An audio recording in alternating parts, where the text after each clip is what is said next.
Hey friends, I have another fish story to read to you today about a brave little fish named Swimmy. So this is Swimmy by Leo Leone. He was the author and the illustrator of this story. Let's see what happens to this little fish Swimmy in the ocean. A happy school of little fish, or group of fish, lived in a corner of the sea somewhere. They were all red. Only one of them was as black as a mussel shell. He swam faster than his brothers and sisters. His name was Swimmy. So he was a little bit different.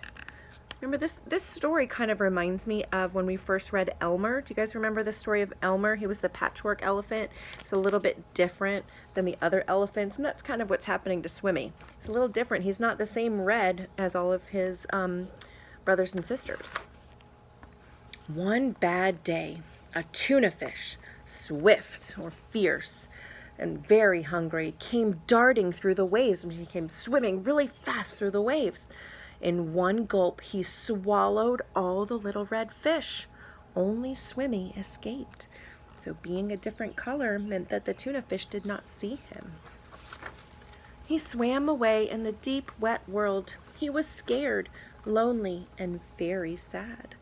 He was all by himself. But the sea was full of wonderful creatures.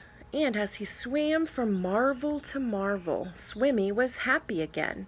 He saw a Medusa made of rainbow jelly.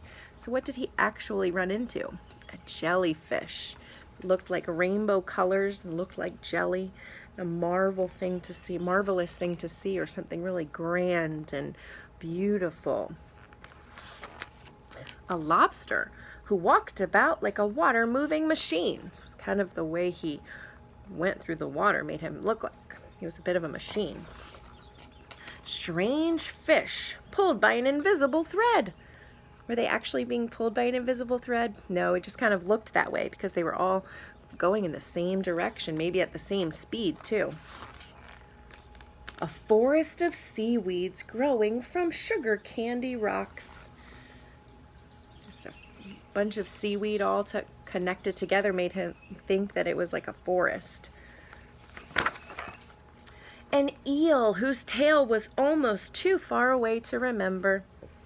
It's probably a good thing, right? And sea anemones who looked like pink palm trees swaying in the wind. So these are sea anemones, like a type of kind of like a plant. Then, hidden in the dark shade of rocks and weeds, he saw a school of little fish, just like his own. "Let's go and swim and play and see things," he said happily. "We can't," said the little red fish. "The big fish will eat us all." "But you can't just lie there," said Swimmy. "We must think of something." So these little red fish were just staying put because they were so scared. Because if they must have heard what happened to all of Swimmy's brothers and sisters. Swimmy thought and thought and thought. Then suddenly he said, "I have it. We're going to swim all together like the biggest fish in the sea."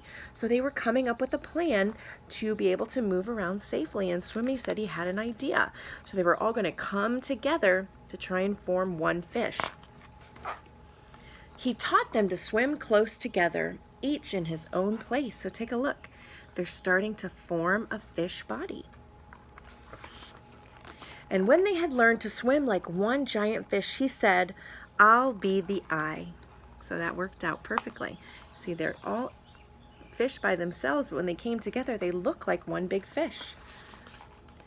And so they swam in the cool morning water and the midday sun and chased the big fish away. So the big fish were kind of fooled, weren't they? They were tricked. All these little fish came together, and from far away, they probably looked like a bigger fish than they were. The end. So Swimmy was all alone. He lost his family, but then he was able to help some other fish find a way that they could swim out safely. See you guys later. Bye.